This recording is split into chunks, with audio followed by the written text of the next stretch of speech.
Namaskaraha. Asatoma Sadgamaya, Tamasoma Jyotirgamaya, Mrutyorma Amritam Gamaya. Om Shanti Shanti Shantihi. This shloka from the Upanishads is also the essence of Jyotiṣ, that is, to move from darkness to light, from ignorance to knowledge or awareness. In our Sanatana Dharma, it is the Guru who guides us and helps us reach there. With that, let's inaugurate the Vedic Astrology Master Class 2025 edition, where we have the experts or the masters, that is, the gurus, who will throw light on the specific topics. A warm welcome to our esteemed gurus and dedicated students. We have one of the trustees of the Raman and Rajeshri Foundation, Sri Supraja Raman, who will say a few words to kickstart the series.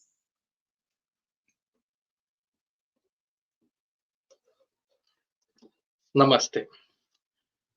On behalf of the Raman and Rajeshri Research Foundation, it is my great honor to welcome you all to the Vedic Astrology Master Class edition for 2025. It is truly humbling to see so many dedicated students and practitioners of Jyotiṣa gathered here, and your commitment is quite evident, whether you're joining here in the evening in India, or afternoon in UK, or early morning in Americas. We have created this masterclass series with one goal in mind: to offer a direct and authentic way to engage with the principles of Jyotiṣa. It's about studying this sacred science as a structured, coherent system of knowledge, focusing on analysis of Navagrahas and their insights. Over the next few weeks, you'll hear from respected masters on a range of foundational topics, be it bhava analysis, be it marriage, be it career, or even technical topics like Pushkara Navamsha or Devalaya Vastu. As Dr. Archana reminded us with the prayer, Asatoma Sadgamaya Tamasoma Jyotirgamaya, may this masterclass series dispel all our doubts and ignorance. May this take us from untruth to truth. And most importantly, may this series empower each one of us to study Jyotiṣa with clarity, so that we can use this knowledge to better our lives and the lives of people around us as well. With that said, I'm delighted to hand over the session back to Dr. Archana and Dr. Akila as well, who will be helping us to help us steer through this year's journey. Namaste, and again, a very warm welcome. Thank you, Sri Supraja Rama. Today, we gather not only to learn, but to honor a monumental legacy. This series is dedicated to the 113th Jayanti of a man who is rightly regarded as the father of modern astrology, Dr. B.V. Raman. Born in a village near Bangalore, Dr. Raman's life was a testament to relentless dedication. He inherited the tradition of Jyotiṣa from his grandfather, Professor B. Suryanarayan Rao, and in 1936 revived the astrological magazine. For over 62 years, Dr. Raman edited this publication, an accomplished worthy of the Guinness Book of Records. Through its pages, he presented Jyotiṣa with clarity, elevating it from a subject of superstition to a discipline deserving of serious academic study.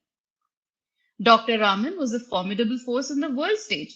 His accurate analysis of world events from the course of the Second World War to Indian independence brought him global recognition. His work was so impactful that upon his passing, his life was noted by major international publications. The New York Times acknowledged his role in challenging the Western scientific view, while the Independent of the United Kingdom remembered him as a byword for accurate predictions. In a historic address on 9th October 1970, he spoke before the United Nations on the relevance of astrology in modern times, placing the science of Jyotiṣa firmly on the global map. Beyond his public achievements, he was a man of immense personal discipline, a true rishi in the modern era, whose life was guided by the principles of the Srimad Bhagavad Gita. A teetotaler of the strictest order, Dr. Raman's daily routine included Sandhya Vandana, Gayatri Japa, Yogasanas, and Pranayama. He was a man of great simplicity and sincerity, a classic example of the ancient Indian ideal of simple living and high thinking. Today, his mission is not a memory, it is a vibrant living tradition. His work is proudly carried forward by his son, the world-renowned Vastu expert Sri Bangalore Niranjan Babu, and his grandson Sri Raman Suprajarama. The light that Dr. Raman lit now shines brighter in the digital age as the astrological e-magazine, reaching a new generation of seekers across the globe. As we begin the Vedic Astrology Master Class series 2025, let us draw inspiration from Dr. Raman's life. Let us remember his courage, his intellectual rigor, and his unwavering mission to uphold the dignity of this sacred knowledge. We are all part of the great wave of Indian astrology that he set in motion. I am Dr. Archana Murthy, your host and guide for today's session. We are delighted to welcome you all from all corners of the globe as we begin an intellectual journey. Whether you're an experienced professional, a devoted student, or simply someone with a keen interest, we believe today's session will offer you valuable insights and perspectives on astrology. Today, we are coming together to explore the topic of spouse, conjugality, and remedies. It is a great honor for me to introduce the distinguished speaker for today's presentation, Srimati Sarbani Rath.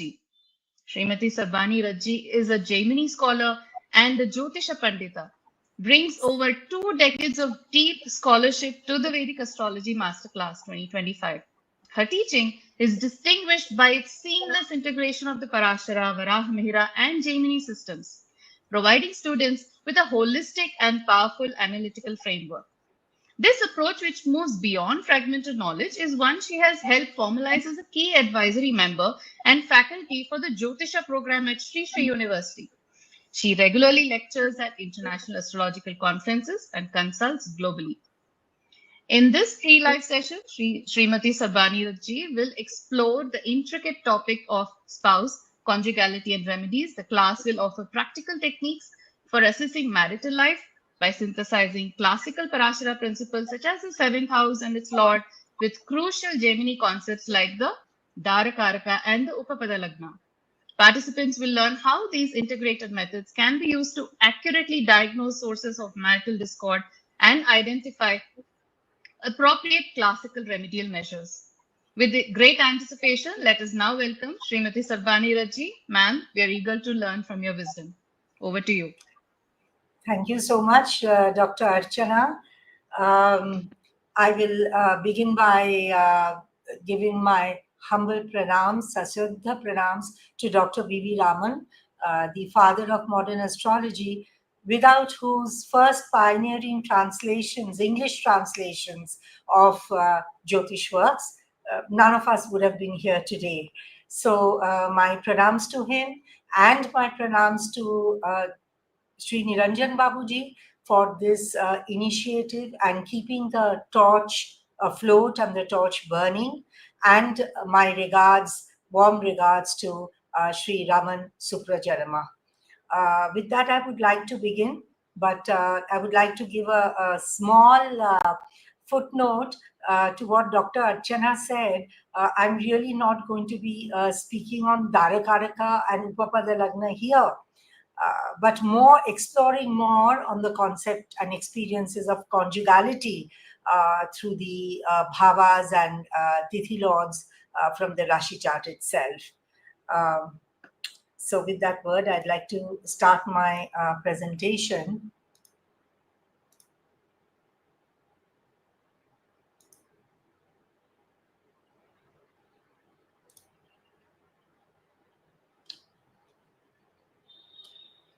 Okay.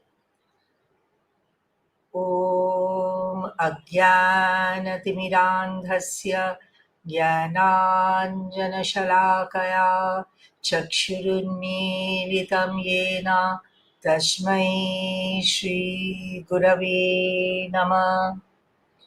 My pranams to the Sadguru and to all the other gurus who guide us, not only by giving us knowledge, but also giving us direction in our spiritual life. My topic today is spouse, conjugality, and remedies. And I would like to focus on how we determine the nature of the spouse and what is the experience of conjugality. Is there a notion of a happy married life, a happy conjugal life, or is there celibacy in a married life, or is there no marriage at all, or is there brahmacharya and the path opens up to sannyasa or renunciation?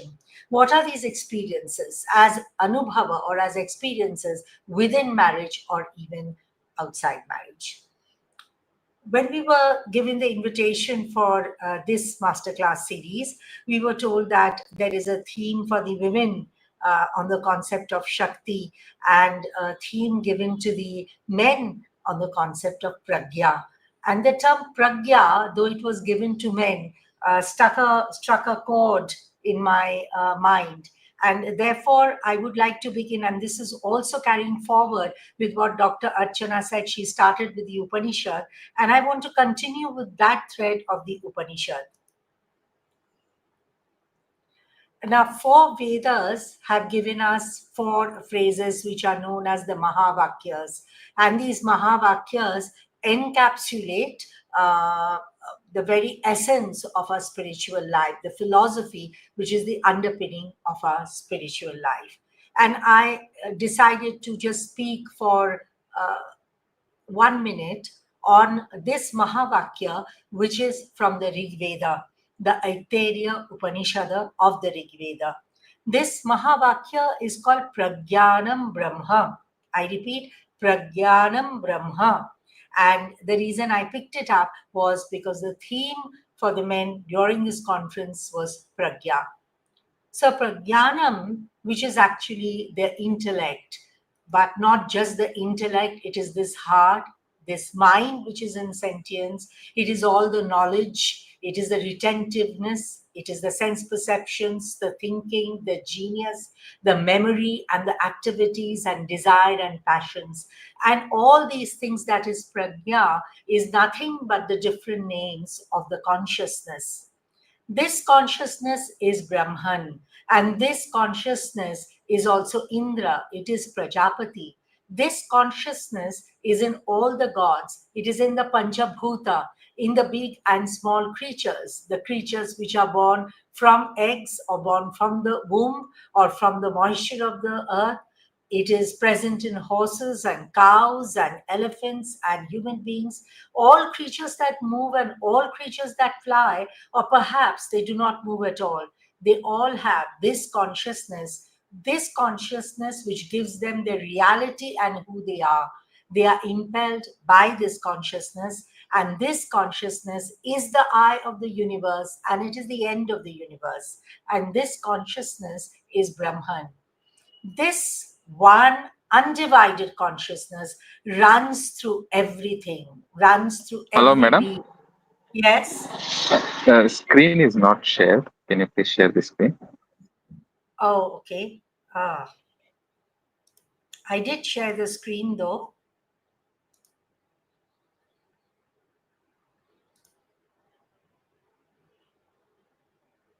Yes, do you have it?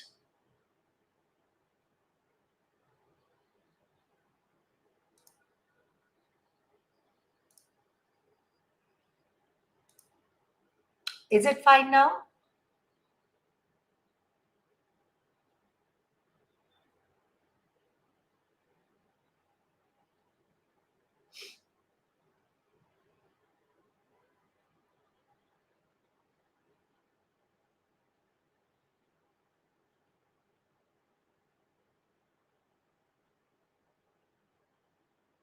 Is the screen visible now?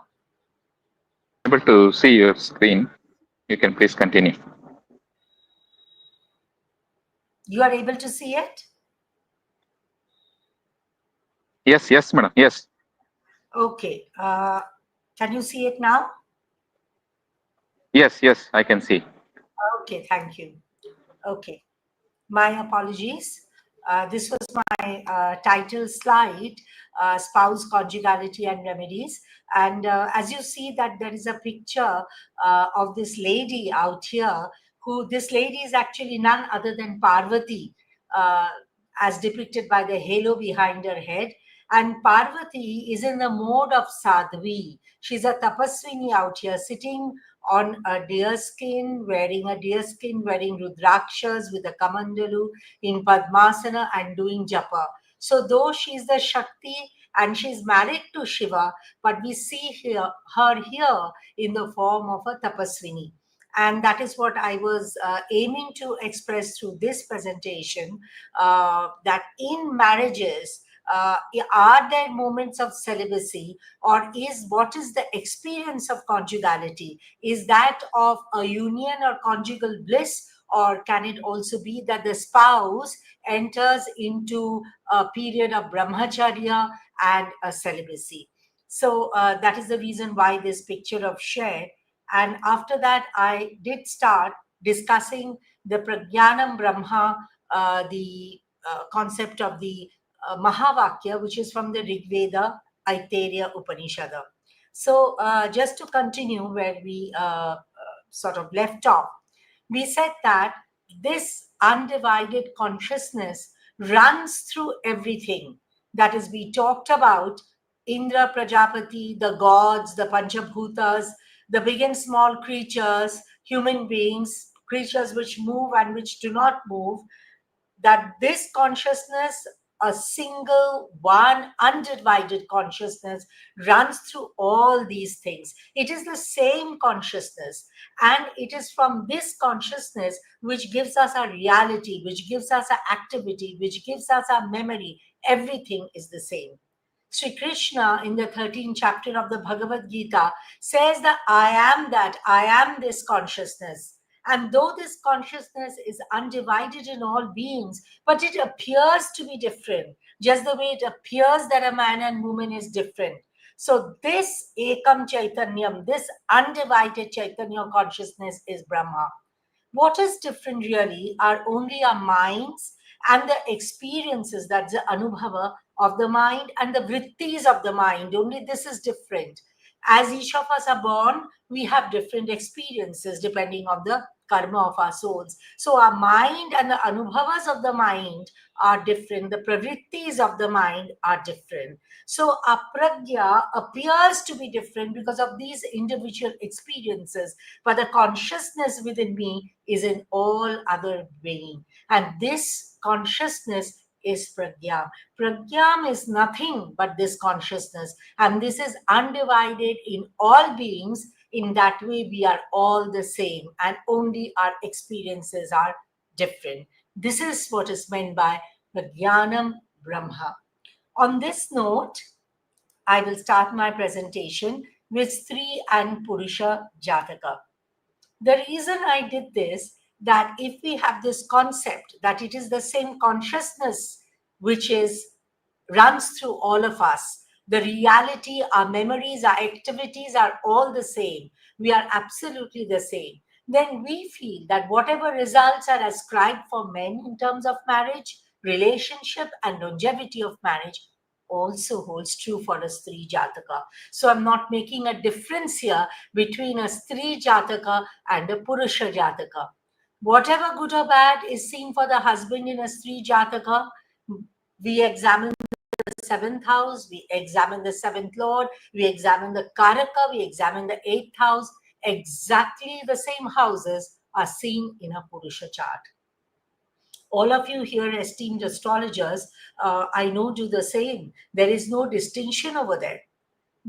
Except that there are one or two minor differences. And these minor differences are dependent on the experiences between a Purusha personality and a Stri personality. And one of the fundamental differences lies in the Karaka for a spouse. In a woman's chart, the Karaka for husband is Jupiter, while in a man's chart, the Karaka for wife is a Venus. Although Venus is the overall Karaka, remember Prajnanam Brahma, the consciousness or the reality is same. Although this Karaka, Venus, is the same for both men and women, where our seventh house is concerned and love, relationship, marriage is concerned. Shukra is the primary karaka for that. That is undeniable. But to make a further distinction in that, we can say, if within that spouse, I want to see a spouse specifically, I will look at the Karaka Jupiter in a Stri Jataka and Shukra particularly for a spouse in a Purusha Jataka. Although I will also see Shukra very much as a Karaka for the Saptama Bhava. That does not change. But in addition, I will see Jupiter as a Karaka for Pati. So Guru becomes Pati Karaka. Therefore, in a Stri Jataka, if Jupiter is under severe affliction, it indicates that the husband is suffering or may suffer. And similarly, in a Purusha Jataka, if we see a Shukra is very highly afflicted, we know that the wife may be suffering. Here is a picture of the Ardhanarishwara. As you can see, the Prakriti and Purusha is embodied in one. Shiva and Parvati are embodied in one. The male and female are embodied in one. That is why if you are talking about a notion of femininity, the notion of femininity can exist both in a male body as well as in a female body. Sometimes a female has a higher degree of male component rather than a female component. And to often understand these distinctions, we look at the Parāśara Hora chart. And the Parāśara Hora chart by which Rishi Parāśara has given us this beautiful distinction of a sun hora and moon hora. We know which of these horas has, and we also see the male planets and female planets. And when we plot this diversion, we know whether in a Jataka, the Surya Hora and male grahas are stronger, or the Chandra Hora and the female grahas are stronger. And this is irrespective whether we are looking at a Stri Jataka or Purusha Jataka. But it will give us that understanding that whether which component is stronger in the person.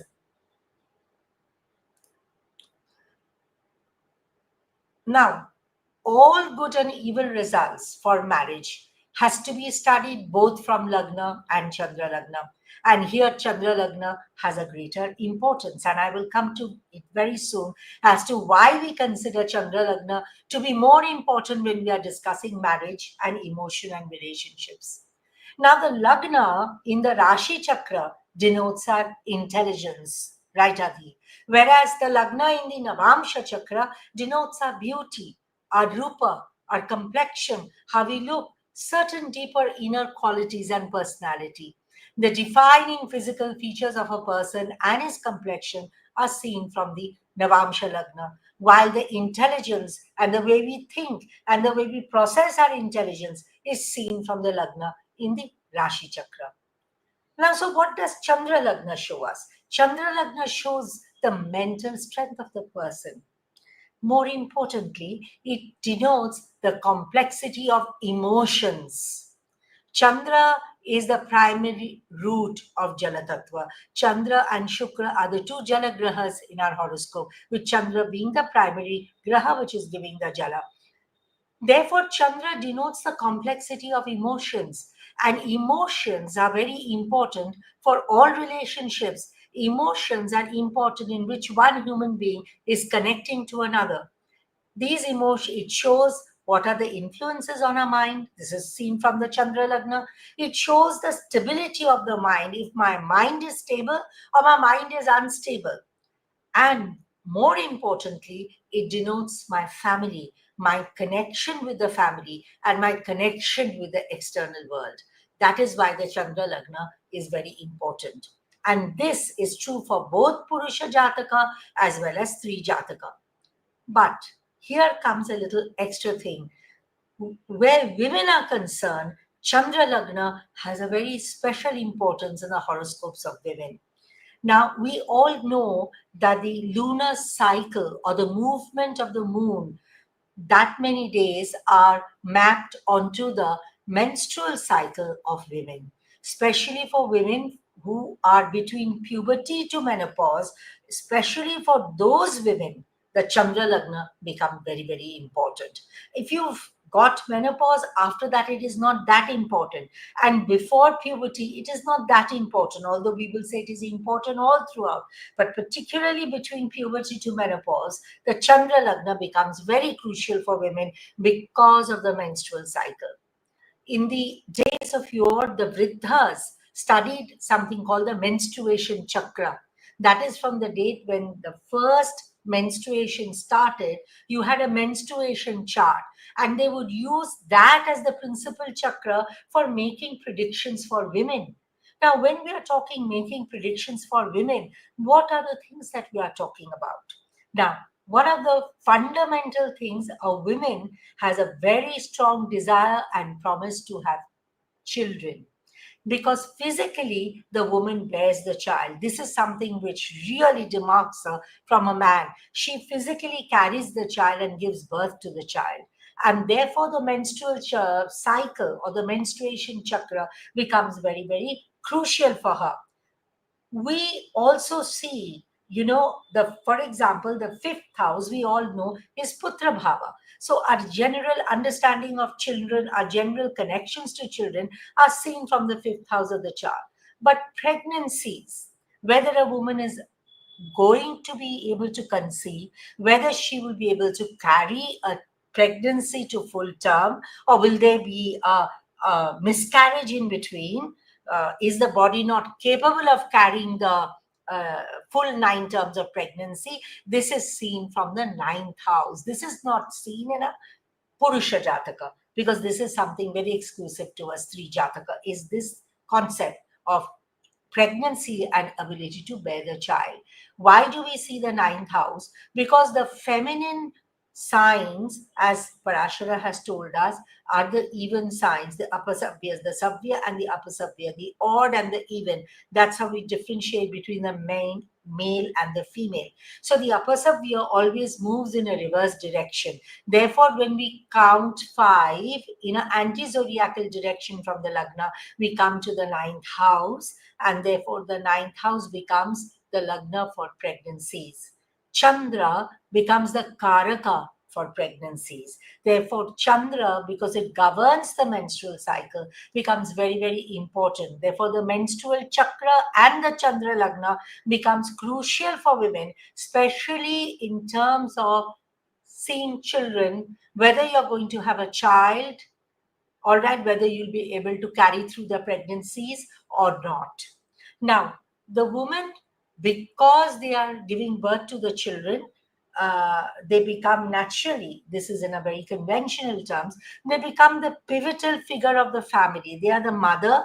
They are nurturing the child in their childhood and from their babyhood to up to at least definitely till 4 years or 12 years. That's when a young human being requires the mother. So the mother is the first guru, the mother is the first teacher, the mother is the first one which is teaching the child and rearing the child, starting from breastfeeding the child to teaching him everything. And the child really requires the mother at that stage. If it's a male child beyond a point, then the mother of the child after 4 years old tries to seek the father out there, especially after 12 years of age. A male child particularly will seek the father out. But in the initial years, a mother is very, very important. So the moon again has the capacity to bind through emotions. Through the jala, it is binding. It is binding the family. Therefore, familial bonds are all seen through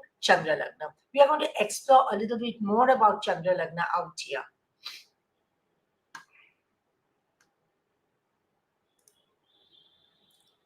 Now, from the 7th house of the Lagna, as well as from the Chandra Lagna, we see the character of the husband. Is the husband worthy or is the husband unworthy? This is known as Purusha Charitra. Therefore, planets in the 7th house, and when there are no planets in the 7th house, we take the 7th Lord. Now, you will say, but we do this in a Purusha Jataka as well, don't we? In a Purusha Jataka, if there is Jupiter in the 7th house, we will say, oh, you will get a very intelligent or a spiritual wife, and you will have a Bhagyodaya after you get married. We say this for Purusha Jataka as well. So all this that I'm saying for Purusha Charitra in a female Jat or a Stri Jataka will apply to the male chart as well. So what do they say about Purusha Charitra? That if there is a Jupiter is in the 7th house in a female chart, the spouse will be a fantastic person, just, wise, knowledgeable, spiritual, and can possibly be wealthy as well. Now, if we have Shukra in the 7th house, we can say the spouse or the husband can be very good looking, very stylish, well-dressed, fond of clothes, possibly with beautiful eyes. He would like to live well and he would like to entertain people. Now, if you have Chandra in the 7th house, it means that the spouse is emotional, he's sensitive, he enjoys good food, he likes to feed people, he's a very family-oriented person, and the center of his life is the home and the family. And if Surya is in the 7th house, we can say that the spouse is authoritarian, he's a dominating personality with a strong ego, he has excellent leadership qualities. And if Mangal is there in the 7th house, we can say that Mars, the spouse, can be prone to bad temper and anger. But as I said, this applies not just to Purusha Charitra. This is from many of the well-known Jyotish texts tell us that grahas in the 7th house in the female chart will give the Purusha Charitra. But we can say that the same grahas in a male chart will give the Charitra of the wife. So for Venus in the 7th house in a man's chart, the wife will be very beautiful, very stylish, very well-dressed, etc. If there is moon in the 7th house, that woman will be very emotional, maybe a good cook, is fond of feeding people, and very focused on family life. So it goes to both. Okay. Now, when I said these characteristics, I have said that these are not only from Lagna, but these are also from Chandra Lagna. And I think this is where we make a mistake, that we don't usually see that this Chandra Lagna, we only see it from the Lagna. But please, next time, make sure that you see it from the Chandra Lagna also. And in the case of a Stri Jataka, the 7th house from Chandra Lagna becomes very crucial. Now, if we are seeing grahas in the 7th house from Lagna and Chandra Lagna, as Jyotishis, this reminds us of Adi Yoga. Now, what does Adi Yoga say? That if there are benefics in the 6th, 7th, and 8th houses, it forms something called a Adi Yoga. So if there are benefics in the 6th house, 7th house, and 8th house from the Lagna, it is called a Lagnadhi Yoga. And this can indicate that the husband will have very high character and integrity. And if there are benefics in the 6th, 7th, and 8th from Chandra, we call it Chandradhi Yoga, which indicates that the emotional bonding with the spouse will be very good. That means it can show that the spouse is very loving. And if there are no such benefits, instead there are malefic planets, then we can say that the emotional bonding is not that good and the spouse is not that loving. So what we see out here is, we usually denote other characteristics for Lagnadi Yoga and Chandradi Yoga. But here we are trying to draw your attention that they are also pointing out to the character of the spouse. Especially for women in Chandradi Yoga, the character of the husband. So we must remember this. Now, you have heard of Mangalika Dosha. This is so common in India. So the Mangalika Dosha has to also be seen from the Lagna as well as the Chandra. So from the Lagna, we have the 2nd, 4th, 7th, 8th, and 12th houses. That's the placement of Mars. And where for Chandra, we have the 1st, 4th, 7th, 8th, and 12th houses. There's a difference. From Lagna is the 2nd, and from Chandra, it is the 1st. Now, any planet in the Lagna is considered auspicious. Any planet in Lagna is considered to be praiseworthy. So if that is the logic, we can say when Mars is in Chandra Lagna, Mars is in Lagna, Mars is not really causing a Mangalika Dosha. When Mars is in Chandra Lagna, it is causing a Mangalika dosha. That is because Mangal is influencing Chandra out here. But from Lagna, we do not consider Mars in the Lagna to be really damaging when marriage is concerned. Now, you may pop up a chart in front of me and say that, look, this X has Mars in Lagna and person is having a lot of marriage-related issues and is unable to get married. It's because Mars is in Lagna. So you will need to check, are there lot of other yogas which is preventing the marriage? It necessarily not because Mars in Lagna. But Mangal in Chandra Lagna is definitely a Mangalika dosha because it is a malefic influence on Chandra. Remember, we do not want any malefic influences on Chandra. We want the moon to be blemish free. We want the water to flow clear and nirmala and very smoothly without any hurdles. I'm going a little fast because I have a lot of slides and I want to go over all the points. Now, while we are talking about Chandra Lagna, mental compatibility is very, very important. Something which we do in marriage matching. We see whether the Chandra, the moon signs of the men and the women are in Kendra or in Kona. We do not want the moon signs of the bride and the groom to be in Dusthana from each other. That is not very good for mental compatibility. What we really like is that it should be in Kendra, and Kona is also acceptable. But here I will share another special tip on mental compatibility. We say that the 8th house from Chandra shows mental compatibility. So the real test comes when one of the spouses are going through a bad time and things are looking down.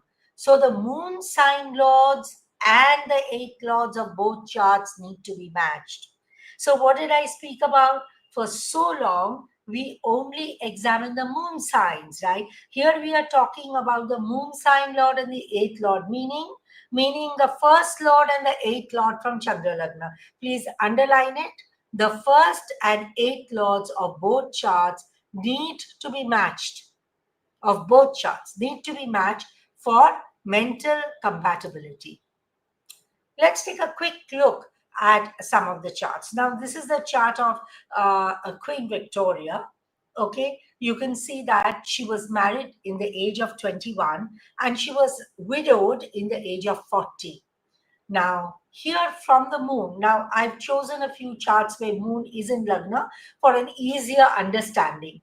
So we can say that from the moon, Venus and Jupiter are the first and 8th lords. Now let's examine these two planets. Jupiter is debilitated and it is giving a Neecha Bhanga Raja Yoga. Now she ascended the throne on 20th June in 1837, right? And her husband died on 14th December 1861 in Jupiter Dasha Venus Antar Dasha, right? Now, why did the husband die in Jupiter Dasha Venus Antar Dasha? Queen Victoria outlived her husband by 40 years, okay? And she got married in 1840 and her proposal for marriage came in Rahu Jupiter in 1839. Now, why did this thing happen? So, this Jupiter, as we can see, although they are in trines to each other, but this Jupiter is debilitated in the Rashi chart. And soon after she ascended the throne, soon in the sense she ascended the throne in 1837 and her spouse passed away in 1861. And she lived after that. She outlived her spouse for about 40 years and she was a widow for most of the time. Queen Victoria was known to be a very puritanical person.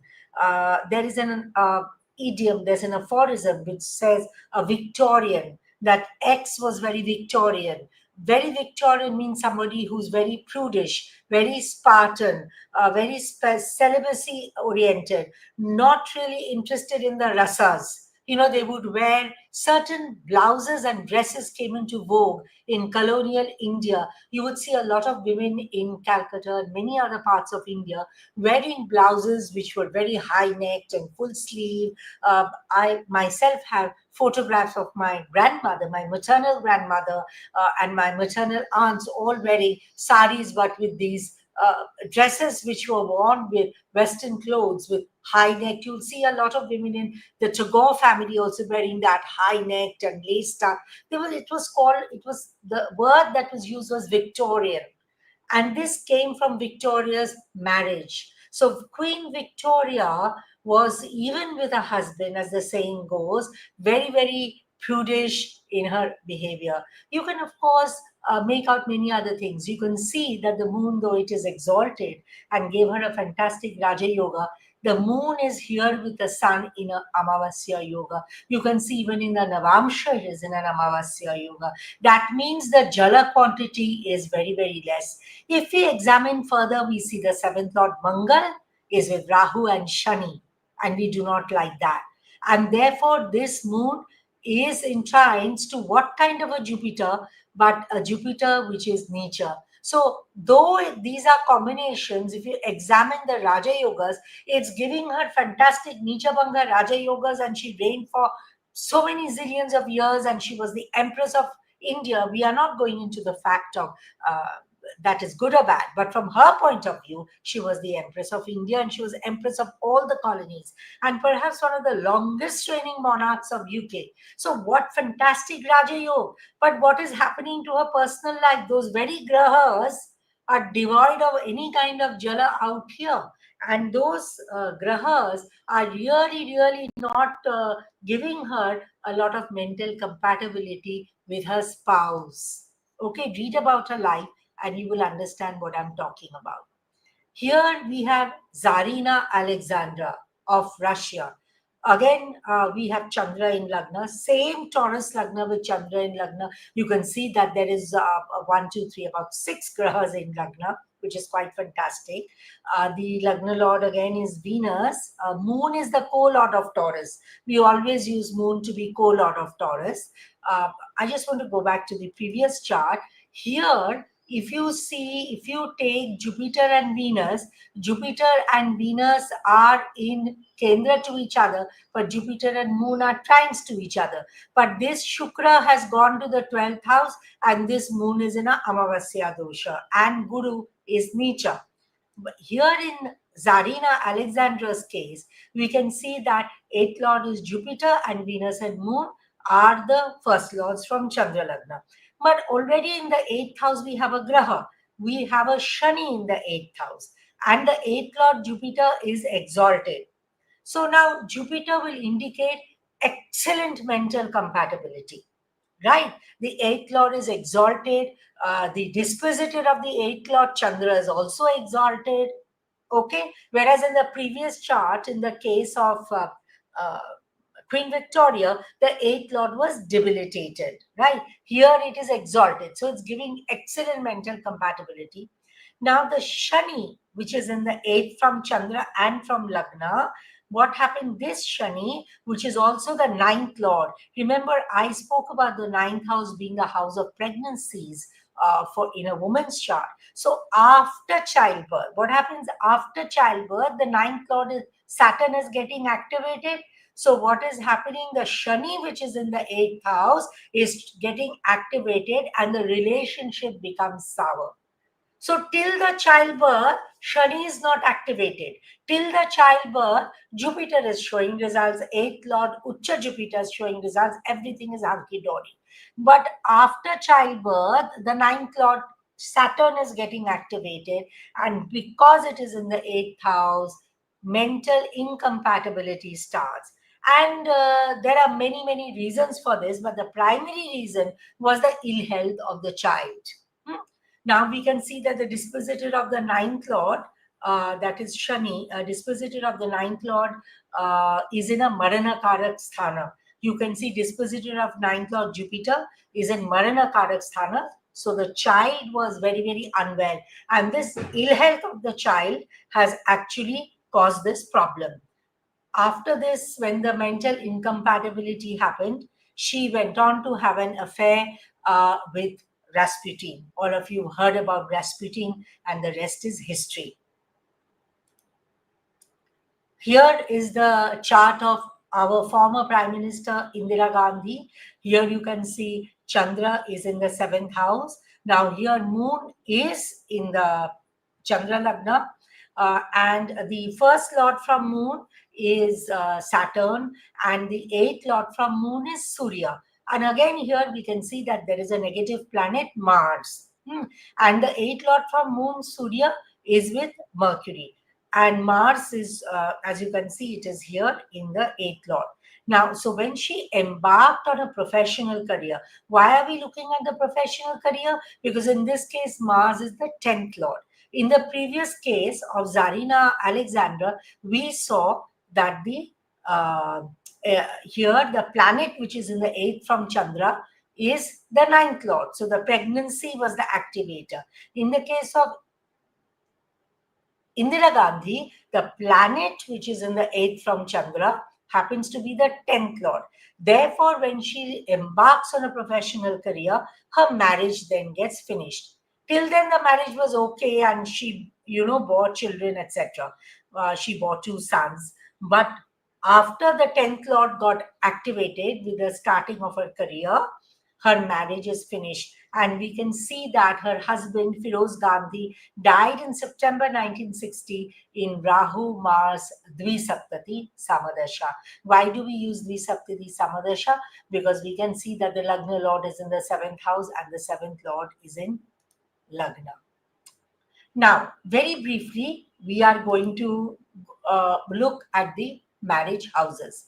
Now, at a very rudimentary level, we are going to see the 7th house as of marriage. We have other houses of marriage. We say that the marriage nirbandha happens in the 3rd house, is the house of hand-holding, the Maithuna Bhava. It is the Mithuna is the Naisargika Rashi for the 3rd house of the Kalpurusha. And in this sign of Mithuna, hand-holding takes place, and nirbandha, which is engagement, takes place. The success of the nirbandha is in the marriage, which is in the 10th house from the 3rd, which is the 12th house. And in that 12th house, the priest sits, which he takes 10 couples to the altar and gets them married. But the primary house we take as the 7th house for marriage. And the 8th house is the maraka of the 7th house. Therefore, the 8th house indicates the breakage of marriage, as it is the 2nd house from the 7th.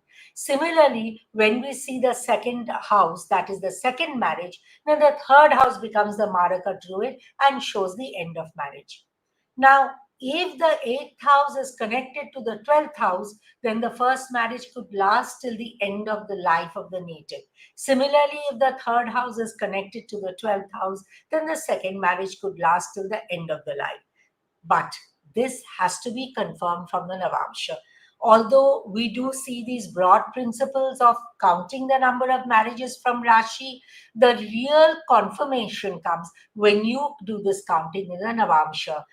Similarly, when I'm talking about that there is a connection between the 8th house and 12th, or the 3rd house and 12th, or the 10th house and 12th, then in all these cases, really the confirmation is Navamsha, because the Navamsha is to do with the marriage. Navamsha also gives us a much more detailed analysis as to why the marriage may have ended. Was the person unwell? Were there fights? Was there celibacy? What was the relationship with the in-laws? All these intricate details are seen from the Navamsha, because after all, the Navamsha is the microscopic lens through which we are examining the 7th, which we are examining the marriage. But in the Rashi chart, we cannot really confirm it, but we can definitely do count the number of marriages, right? Here, look at Charles Bronson. Just to give you an idea, Charles Bronson was married 3 times. Here you have Harriet Tendler, his first wife, and then this is Jill Ireland, his second wife, and Kim Weeks is his 3rd wife. So this is the Rashi chart. You can see that the first marriage is Harriet, which is in the 7th house. The Maraka Bhava is therefore here in Karka, and he was the this first marriage had happened in a divorce, and it lasted from 1949 to 67. So now this is the Maraka. So from the Maraka Bhava, we take the second Bhava. Or you can even interpret it as the 8th from the first marriage. So the second house in the Rashi chart can become the second marriage. And this is where it indicates his second spouse, that is Jill Island. And this marriage resulted till her death from 1968 to 1990. When he was running Saturn Dasha, Mars Antardasha, Jill Island died. Now, if this Makara Rashi or the second house is the second marriage, then the Maraka to that Bhava is Kumbha, right? And so we want an association between Kumbha and Vrishtika. Now we can see that Saturn, Rahu, both the lords as well as Mangal are here Yuti together in the 10th house. Therefore, when Saturn Mangal Dasha, she died. Now, Kim Weeks is the third marriage. The third marriage will be 8th from here, which is in Leo. And this marriage lasted till Charles Bronson himself died. All right. And this occurs in Jupiter Rahu Dasha is when he dies. Now, Rahu is the second lord because it is the co-lord of Varga. It is the second lord from Leo.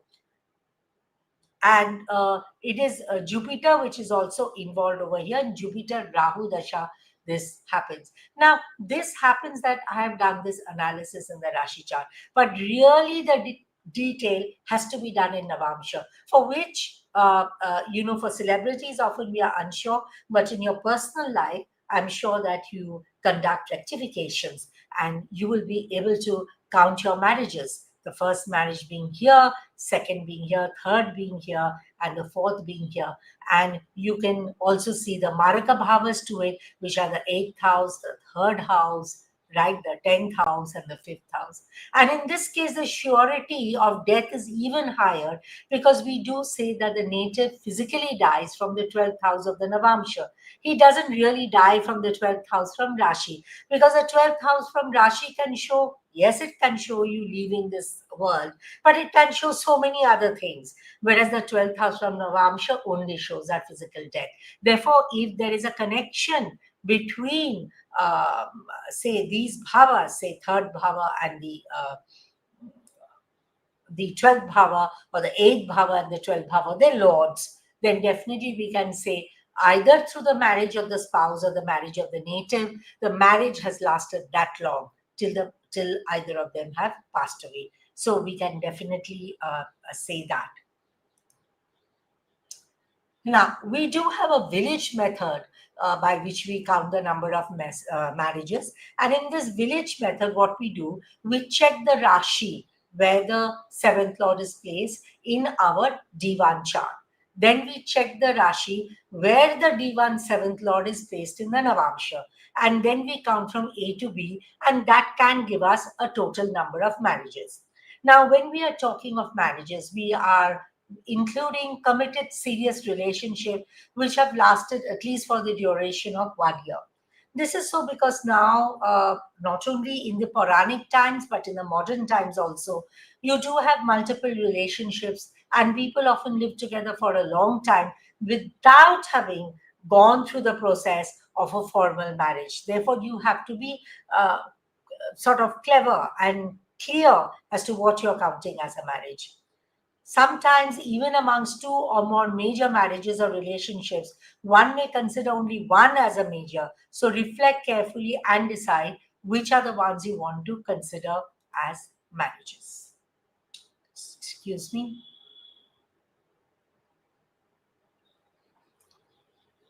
This is a chart of King Henry VIII. So King Henry VIII had 6 marriages. So first spouse was Catherine of Aragon. He divorced her. Then was Anne Boleyn. He beheaded her. And then Jane Seymour, who died. And then the next wife was Anne of Cleves, whom he divorced. Then Catherine Howard, whom he beheaded. And then Catherine Parr, who died. So there's a little sort of a scheme out here. We said divorced, beheaded, dead, and divorced, beheaded, dead. Okay, this is his 6 marriages. Now you can see that he has 2 seventh lords, Saturn and Rahu, where Rahu is in Scorpio and Saturn is in Makara. Okay, so now if we take Saturn in Navamsha, let's try with both the lords, then this is in Mithuna. So I have to come from Saturn in Makara to Saturn in Mithuna, right? Saturn is the 7th lord. In Rashi, it is in Makara. And the same 7th lord is in Mithuna in Navamsha. So I have to come from point A to point B, from Makara to Mithuna. And if I come from Makara to Mithuna, I'm getting 6. So this confirms that he has 6 marriages. This is a village method that we apply, which I am sharing from you, from our parampara. Down the line, I will share with you how the Tithi Lord plays a big role. And here we can see that Rahu, who's also a co-lord of the 7th house, is also the Tithi Lord. And the Tithi Lord is the carrier of water. And the Tithi Lord is like Venus. And the Tithi Lord is like the 7th Lord. So if the Tithi Lord itself is the 7th Lord, it's like a double Venus. That's the reason why people who have this kind of combination can have multiple relationships or marriages, provided other things are also okay. Therefore, in this case also, we see that combination is there, and then we applied the village method, and we could see that he had 6 marriages. Now, take a look at Zsa Zsa Gabor. Now, Zsa Zsa Gabor was a very well-known Hollywood film actor of, the earlier times. And she had 9 marriages, actual marriages. So I've actually given the marriage year and the divorce year. I made an effort to put all this up for you. But of course, I will just quickly go over the names. Burhan Belger, Conrad Hilton Sr., George Sanders, Herbert Huttner, Joshua Cosden Jr., Jack Ryan, Michael O'Hara, Philippe D'Alva, and Frederick Prince von Anhalt. These are all her 9 marriages. In her case also, the Tithi Lord is the 7th Lord. Tithi Lord is Saturn, which is also same as the previous chart. This is Leo Lagna. Okay. So now we can see that if you want to see Rahu as the co-lord over here, Rahu is in Dhanu in Rashi, and it has gone to Vrishchika. Where do we have it? Rahu is in Vrishchika. So this was actually, you can say this count comes to 12. All right. It was said that she had 9 marriages and 1 declared affair. So there were 10 relationships. Now, if you want to take Saturn itself, Saturn is in Karka, and it is therefore in Karka. So it is in the same thing. So that's the reason why we took Rahu. So we do have 1 declared affair. So that gives us 10. So maybe there were 2 more that we don't know of. This is a chart of Jennifer O'Neill. Jennifer O'Neill also has Tithi Lord Chandra as the 7th Lord. So you can see the other co-lord Shukra is in Pisces, and it is in Dhanu Navamsha. Okay, she was married 9 times. She was married 9 times.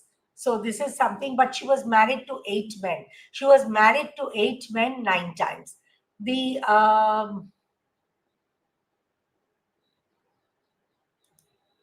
This is a chart of Mickey Rooney. These people all belong to Bollywood. Now, Mickey Rooney also had 8 marriages. Here I've got the names of all the spouses for you. I'm not going through them. Even in his case, the Tithi Lord Mangal is in the 12th house. That means his Mangal is actually going to get him married off. Now, who is the actual 7th Lord? It is Mercury. It is placed in Virgo. So, Ucha, it is Yuti Shukra. So, you can see that he is definitely going to have a lot of marriages. And it is placed in Tula Amsha. The marriage count is 10. And he has had 8 marriages. Marriage count will give you the maximum number of marriages, okay? So, I apologize if I'm going a little bit fast, but now I come to really a very important part of my talk. And I would like Dr. Archana to tell me how many more minutes do I have. I will try to speed it up accordingly. So here we're going to talk about the Vivaha Anubhava. Now, I told you that the 7th house and the 8th house is very, very important, because the 8th house is the maraka to the 7th house. So the anubhava of marriage is very important over here, both from the lagna and the chandra lagna. Meaning, will the couple live together in a wedded bliss? Will they have love between them and a normal conjugal life till the end of their lives? Or will this marriage be cut short by the death of the spouse? Right? Will there be widowhood on either side? Even if there is a continued long marriage and there is no widowhood, what will be the quotient of happiness and sorrow in the marriage? Was it a very unhappy marriage? Is it that they are married and yet they don't have any conjugal relationship? The relationship is one that of celibacy. Is that the case? Is it because there are many conflicts and fights in the relationship? And if there are many conflicts and fights in the relationship, then as a result of which there is no conjugal union, there is a lot of conflicts, and therefore there is no physical intimacy, yet the marriage is there. Is such is the case? Now, we call this 8th house Mangalya Sthana. Mangalya Sthana for the reason that in the Naisargika Kalapurusha, the 8th house is ruled by Mangal and Ketu. It is Vrishchika. And it is the most important marriage, especially in a woman's chart. You will note that this Mangal has to be kept auspicious. Therefore, in our Vedic tradition, we wear red saris, brides wear red saris, they wear a lot of reds. We say don't wear whites. Why? Because you want to keep that Mangal auspicious at all times. You wear red bangles, you wear red in the parting, you wear red bindis. It is all to do with keeping Mangal auspicious. We call it the Mangalya. Sumangali. Sumangali is a word which is used for women who are blessed with a long and happy marriage. Sumangali. So Mangalya Sthana is the 8th house. What is it going to happen? Are you going to have an auspicious marriage? Or will your husband not touch you? Or if he touches you, you know, he's died and hence you've experienced early widowhood. What is the nature of the conjugality? What is the experience of the conjugality? This is going to be seen from the 8th house of Lagna and Chandra Lagna. So the 8th house will also decide whether you will renounce, whether you will become a sannyasi, or whether your path is that of householder. This becomes very important. So Dr. Archana, you did mention Jaimini sutras in terms of this. The thing that I want to point out, this is where when Jaimini is talking about the 8th house, especially, this is what he likes to point out, that it is very important in the case of a sannyasi or a case of a brahmacharya, because that same house is very auspicious for brahmacharya, depending on how it is. Or is that house promoting and supporting samsara? Is it samsara or sannyasa? Is it celibacy or is it conjugal bliss? What is your bhagya? This is given by the 8th house of a horoscope, and 8th house of a horoscope from the Rashi chart predominantly. Therefore, will you have a successful marriage or not? Therefore, we say this is the controlling house for matrimony, for singlehood, for renunciation. Now, in this context, I would also like to talk about the Tithi Lord. Now, I mentioned this to you, that the Tithis are ruled by the 8 planets from Sun and Rahu. They are the water carriers, right? Their duty is to water the 7th house and to instigate the rasas. So without water, there is no emotion, and without emotion, there is no marriage. From these rasas, bonds are created and a family is born. Therefore, one can say a Tithi Lord is like Venus itself. A Tithi Lord is like the 7th Lord. Therefore, we like very good association between the 7th Lord and Venus, or 7th Lord being in the 7th house, or 7th Lord associated with the Tithi Lord.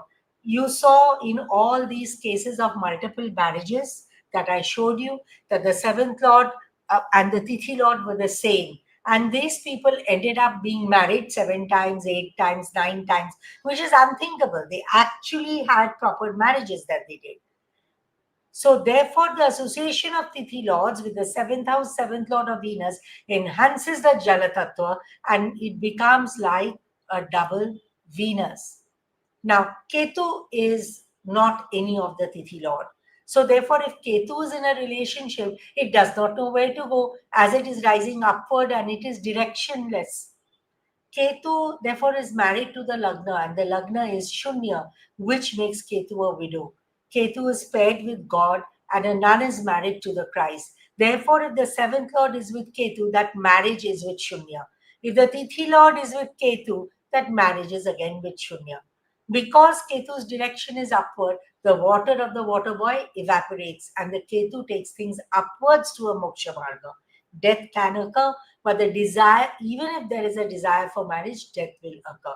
Therefore, Ketu, if it is with 7th lord, or Ketu, if it is with Tithi lord, the marriage is with Shunya. Either there is no marriage at all, or even if there is marriage, the marriage is with Shunya. Now, we are going to, in this case, examine the charts of a few sadhus or saints. This is the chart of Swami Vivekananda. We see that the Tithi Lord is Shani, and it is not with either 7th Lord, or it is neither with Ketu. So, and therefore it can give desire for marriage. Okay, but it is with the 8th Lord. So when the Tithi Lord is with the 8th Lord, there we have this issue of not marriage coming in out here.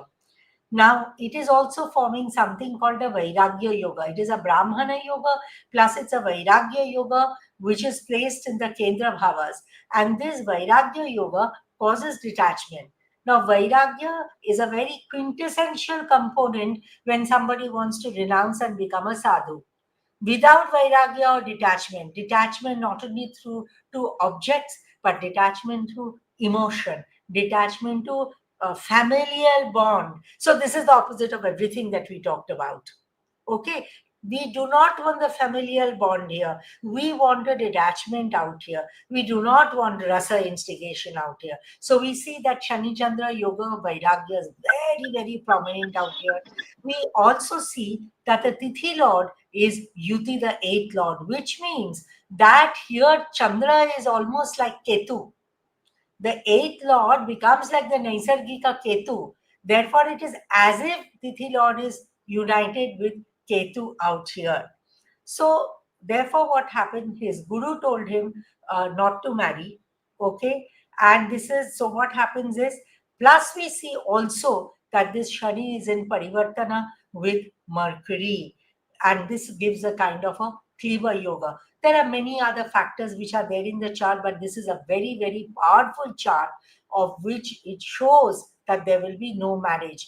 And you can also see from Arura Lagna, Mercury and Venus is in the 6th house. So whenever the Rajas Grahas, Mercury and Venus are 6 from the Arura Lagna, it talks about a rejection of Rajas Grahas, which is very, very important for somebody who is doing sannyasa. I have given this quote of Swamiji over here, and it says that he saw the divine mother in every woman. Why do I make all these sacrifices? To emancipate myself from earthly ties and attachments, so there will be no rebirth for me. When I die, I want to become at once absorbed in the divine, one with God. I want to be a Buddha. And a monk is not forbidden to marry, but if he takes a wife, she becomes a monk with the same powers and privileges and occupies the same position as a social husband. So you can see that what his desire was. His desire is to be absorbed in the divine, and so that he does not have rebirth. And in order not to have rebirth, he has to renounce all earthly ties, which includes brahmacharya. So therefore, this Tithi Lord being with the 8th Lord, and which is translated into this very powerful Vairagya Yoga in the 10th house, already created this desire of renouncing marriage. Okay. See this chart of Srila Prabhupada. In the case of Srila Prabhupada, it is very, very powerful. The Tithi Lord is Surya and it is in an Agni Rashi with Ketu. So there is a Tithi, the Tithi Lord is with Ketu. So when the Tithi Lord is with Ketu and it is in an Agni Rashi, the fire is rising upwards very, very strong. Now there is one marriage over here, because if you see the 7th Lord, it is exalted in the 10th with Karaka Shukra. So he was married. He was married and he did have 5 children, but he was not attracted to his wife. So Srila Prabhupada thought there was something wrong with him, and that maybe because he was not attracted to his wife. So he went and told his father, maybe I should get married a second time because I am not attracted to my wife at all. So, but then his father forbade him to do that. Srila Prabhupada at that time did not realize why he was not attracted to the wife. He was not attracted because Tithi Lord is with Ketu. Now, the only activation for the marriage was 5th Lord Jupiter. So for the sake of begetting children, he got married, but he did not wish to have any conjugal relation with the wife. Eventually, he became a sannyasi because his guru came in his dream, and the guru said, you will have to become a sannyasi and you have this very big task of spreading the Mahamantra throughout the world. So he had to go all over the world and establish 108 temples and spreading the Mahamantra, and the rest is a legend. But he became a Tridandi sannyasi in Mercury Dasha, Venus Antardasha. You will see, though Mercury is 7th Lord Ucha with Karaka Shani, again it is placed in the 6th house from Arya Lagna, just like Swami Vivekananda. So eventually he sacrifices that. Though for the sake of marriage, he gets, sake of children, he gets married, but he sacrifices that. And here he is with, and this Tithi Lord with Ketu also creates the problem. You can go deeper. You can see that the 8th Lord Chandra is Yuti Mangal in the 6th house of Brahmacharya. And the 6th Lord Shukra has also forming this yoga. So he actually, though he got married and begetted children, but actually eventually the brahmacharya, the celibacy triggered off, and he became a celibate in the marriage, and he thought because he was not getting attracted to his wife, but because such powerful celibacy yogas are over there, eventually he renounced these rajas guna planets, and his ishta becomes Radha Krishna. Ucha Buddha is none other than Krishna, and Shukra associated with Buddha is none other than Sri Radha with Krishna. So that becomes his Aradhya Devatas. So again, I'm not going into the details, but I've given his quote, his viewpoints on wife and marriage and things like this. This is a chart of Chandrasekhar Saraswati Mahaswamigal, the great sadhu, one of the former Shankaracharyas. Now, if you see the marriage houses, there is a very powerful Mangala in the 7th house. You see the 7th Lord Rahu has gone to the 8th house, which is not a good combination for marriage. You can see the other 7th Lord Shani is in a Shraddha Yoga with Ketu, a Shani Ketu Yoga in the 8th house. You can see that the Shukra is in the 8th house. A Shukra in the 2-8 axis is considered a Sadhu Shukra. You will see that Swami Vivekananda also had Shukra in the 2nd house. Sorry, I think he had a Ucha Shukra. Ucha Shukra also means that you are, let me just go back very quickly to Swamiji's chart. You can see, yeah, Swamiji also had a 2nd house Shukra, which is a Sadhu Shukra. Here he has Shukra in the 10th because he actually did get married. Here Chandrasekharam Swamigal, right from the age of 9, he becomes a sadhu. So again, a 8th house Shukra, which is a sadhu Shukra. So you can see all these combinations are there. Tithi Lord is Surya, conjoined 8th Lord Jupiter. All right, conjoined 8th Lord Jupiter. You can see another 7th Lord Shani, conjoined Ketu.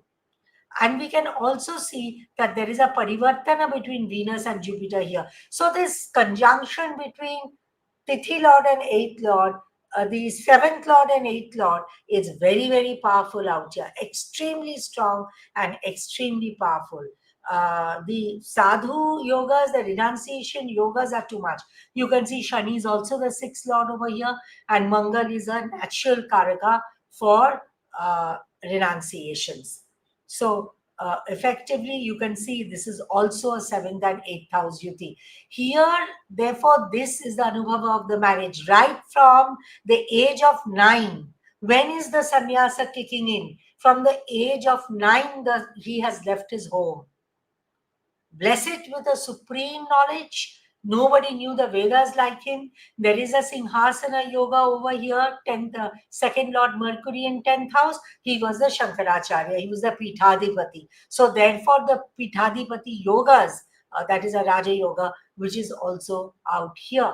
But see the whole experiences of no desire for marriage, no desire for sexuality from multiple angles, from 7th Lord, 8th Lord, from Tithi Lord, from all angles, and full involvement of Mangal and 6th Lord Shani, who is the Brahmacharya. So all the factors of Brahmacharya are feeding in over here in Chandrasekhar Saraswati's chart. Very, very powerful.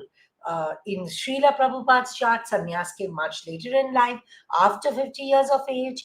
In Swami Vivekananda's chart, yes, he did not marry, but when he was a college-going children, that is the time he was speaking out spirituality with different gurus till he met his own guru, Sri Ramakrishna, and then his life, of course, changed.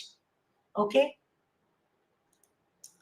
And finally, this is the chart of Sri Ramakrishna Paramhamsa.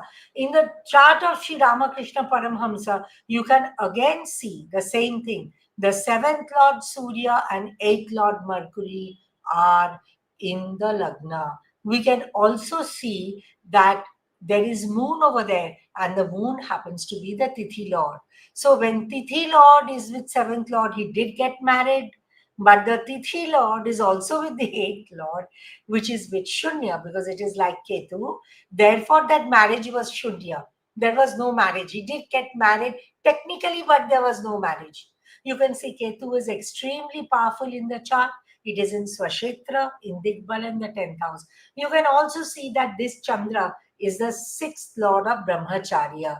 Again, Shukra in the 2nd house in Sadhu Yoga. Okay, Shukra in 2nd or 8th axes are forming is a combination which we call Sadhu Shukra. It can occur in many of your charts, but it may indicate that there was some delay in getting married. All right, some alliances which would not have worked out.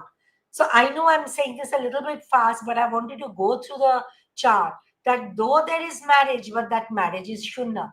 That was the Anubhuti. So we have the 7th Lord here, we have the 8th Lord, we have the Tithi Lord. And because these are charts of great saints, we can see that the 6th Lord, which is the Lord of Brahmacharya, plays a very, very big role. Many of their cases, you will also see Mangal has gone to the 12th house. So Mangal is the Neshtra Graha. All right, Neshtra means they can give marriage. What marriage are they giving? They are giving a celibate kind of marriages. Okay. I'd still like to ask Dr. Archana, how am I doing with time? I will skip this. I already mentioned to you about Vivaha Nirbandha and the Vivaha thing. Yes. Now, how do you time? You can time the actual marriage from the Antardasha of the planets associated with 3rd house, 8th house, and 12th house. Dasha used is Janma Vimshotri counted from moon. And I would like to end with this. What are the remedies? We have seen that this 8th house or the 8th Lord is a controlling factor which is making or breaking a marriage, which is making us a sannyasi or giving us celibacy in marriage. Because of celibacy in marriage, we may be having problems in marriage, or is not giving you marriage at all. So if the 8th Lord is with Shani or Rahu, we will opt for Mahavidya Sadhana. In my chart, I have this. I have 8th Lord Shukra, Yuti Rahu in the Panchama Bhava. Panchama Bhava is also the house of mantras. So I did Kamalatmika Sadhana before I got married. Kamalatmika is a Mahavidya associated with Venus. So therefore, 8th Lord with Saturn or Rahu, Mahavidya sadhana is recommended. 8th Lord, if it is with Mars, Ketu or Surya, that is the Agni Grahas, we would say worship Durga. If the 8th Lord is associated with either Jupiter or Moon, then the remedy is to worship Gauri. And if the 8th Lord is associated with Venus or Mercury, then the remedy is to worship Lakshmi. As you say, as I told you, I have 8th Lord Venus with Rahu. So both this point as well as, so here 8th Lord with Venus, my 8th Lord is Venus, I get Lakshmi. But when the 8th Lord Venus is with Rahu, I get Mahavidya. So I did a Mahavidya form of Venus, which is Kamalatmika. Okay. If there are malefics in the 8th house or malefics due to the 8th Lord, that combination is not very good. Therefore, Mahavidya sadhana is recommended over there. In this case, we do not consider Surya to be a malefic. Here, Jaimini has told us, Natra Ravi Papa. Ravi is not Papa in matters of marriage. Neither is Ravi Papa in matters of spirituality. In all other matters, Ravi is Papa. All right. So, therefore, we will not consider Ravi to be a malefic planet out here. So 8th Lord with Ravi, or 8th Lord with Mangal, or 8th Lord with Ketu, then Durga needs to be worshipped. So with that, I end my presentation. Om Gurave Namah.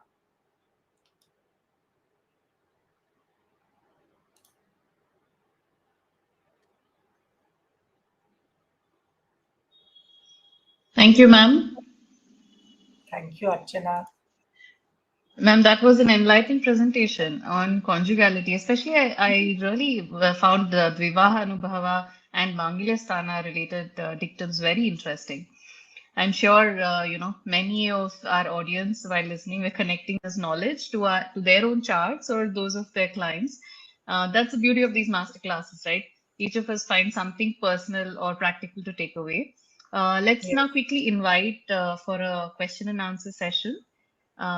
So I would like to invite the audience to go ahead and post their questions.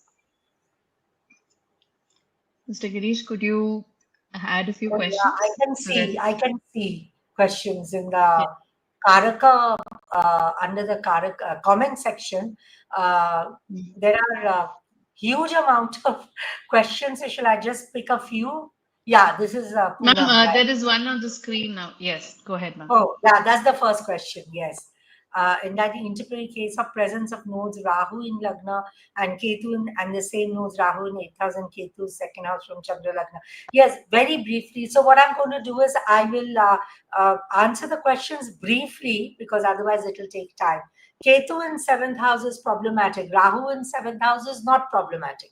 If we do say that the grahas are giving us the charitra of the spouse, you can say Rahu in 7th house, somebody can think only of negative qualities. It can give either negative or positive. Negative can be that the person is a very Rahuvian kind of a character, very dubious, deceitful, or two-timing. But it can also be that the person is a foreigner or belonging to a different community or a religion or a caste. That can also be Rahu. And can be somebody who's maybe works in the secret services or a career diplomat. So many factors, maybe a minor. So it depends on which way you look at it. But I would consider Ketu there a bit problematic because Ketu by nature, as you saw, does not like to promote marriage. It does promote marriage only when he feels the kula is going to end. So Ketu kulasya unnatim. So the kula is going to end. Ketu will want to, give marriage so that children are born. But otherwise, Ketu will cause disturbances. Firstly, the character of the spouse will not be rooted. will not be emotionally rooted, nor conjugally rooted. The notion of a family would be very absent, would like to buzz off elsewhere, maybe go off somewhere on a spiritual retreat for a bhajan, maybe will forget to tell the spouse, maybe the spouse has cooked food and kept spouse, he's forgotten to inform. That's a very Ketu kind of a thing. Ketu is the sadhu. They don't like to be in the house. They like to roam around and meditate and wear any old clothes, and not like Shukra, who's so well dressed. So those are the qualities, and therefore Ketu can cause disturbances in order to get married. Ketu in 12th house, Ketu in 7th house can cause disturbances. We advise worshipping Ganesha. Next question, please.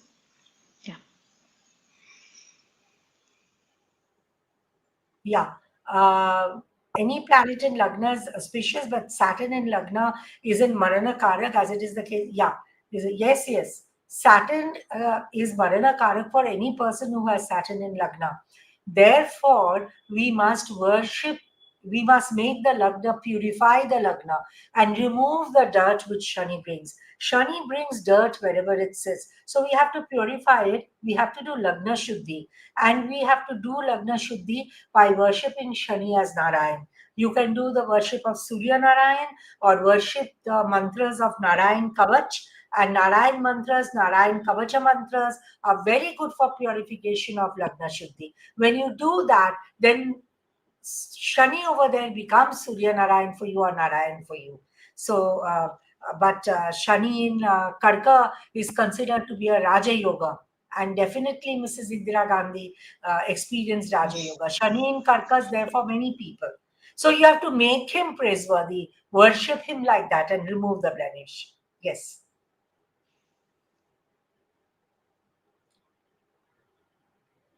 Yes, definitely. Therefore, Shani is a problem over there. It is the 7th Lord and the 8th Lord. So definitely I would, what you do is, you consider Shani to be the 7th Lord and you take Rahu to be the 8th Lord. The co-lord of 8th house to be Rahu, because Aquarius is ruled by both Saturn and Rahu.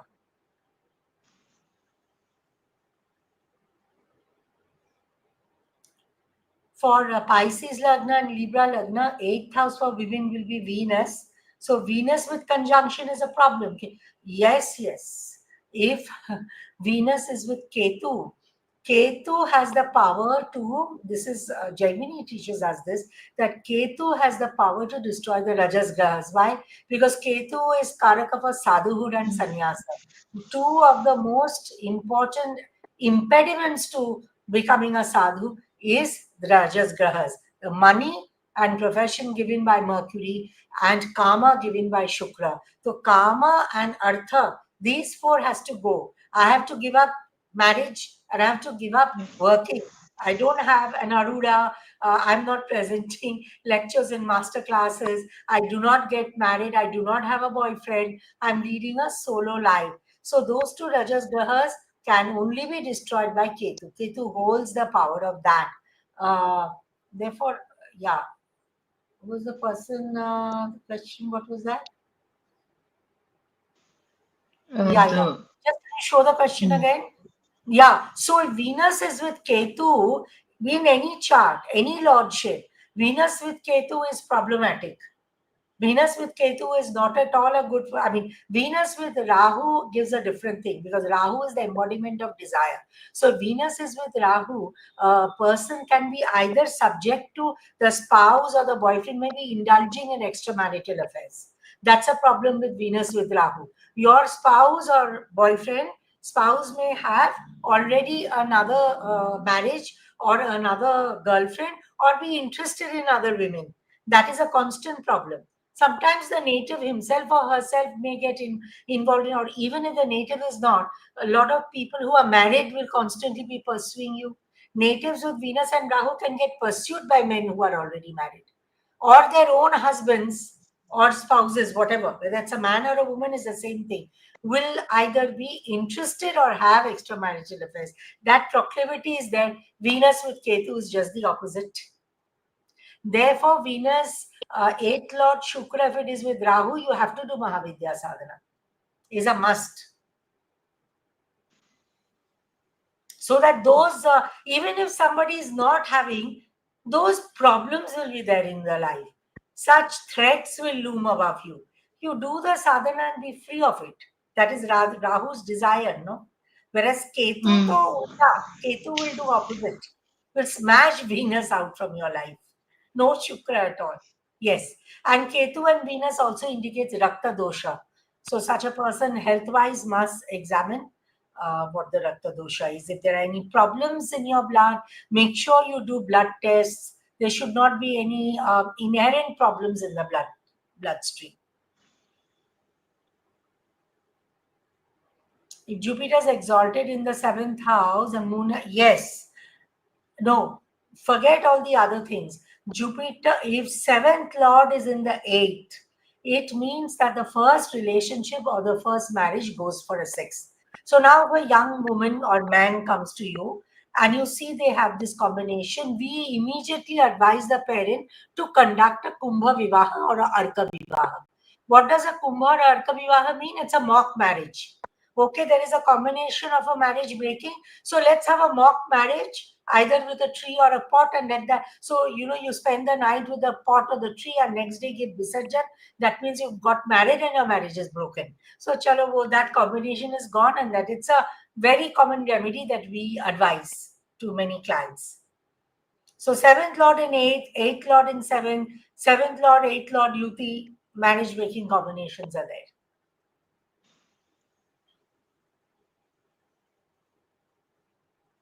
Yeah, are we taking any more questions? Yeah, go ahead. If 8th Lord is debilitated and sitting with Mars and Yoga Karaka, no, 8th Lord can be debilitated. That has nothing to do. We are looking at its association with 7th house. Or if you want to see mental compatibility, then 8th Lord from Chandra plays a role. But it is from Lagna, the 8th from Lagna is 8th Lord's association with the 7th house is what we are interested in. Or 8th Lord's association with Ketu is what we are interested in. Other combinations will give other results, not related to marriage.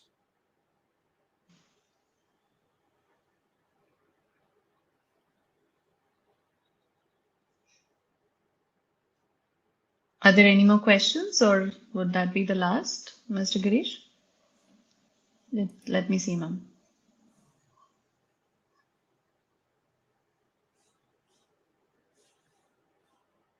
Yeah, I guess we have come with due to time shortage. I'm sure there are many more questions. Yeah, but due to the shortage of time, we will be probably closing the Q&A session now. But those were very good questions. And with that, I would like to offer a heartfelt thanks to each and every one of your active participation and, of course, insightful questions. Your participation is important, and keep doing that.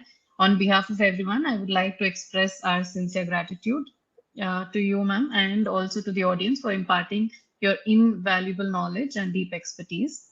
And of course, we look forward to welcoming yet another session tomorrow. This is for our audience.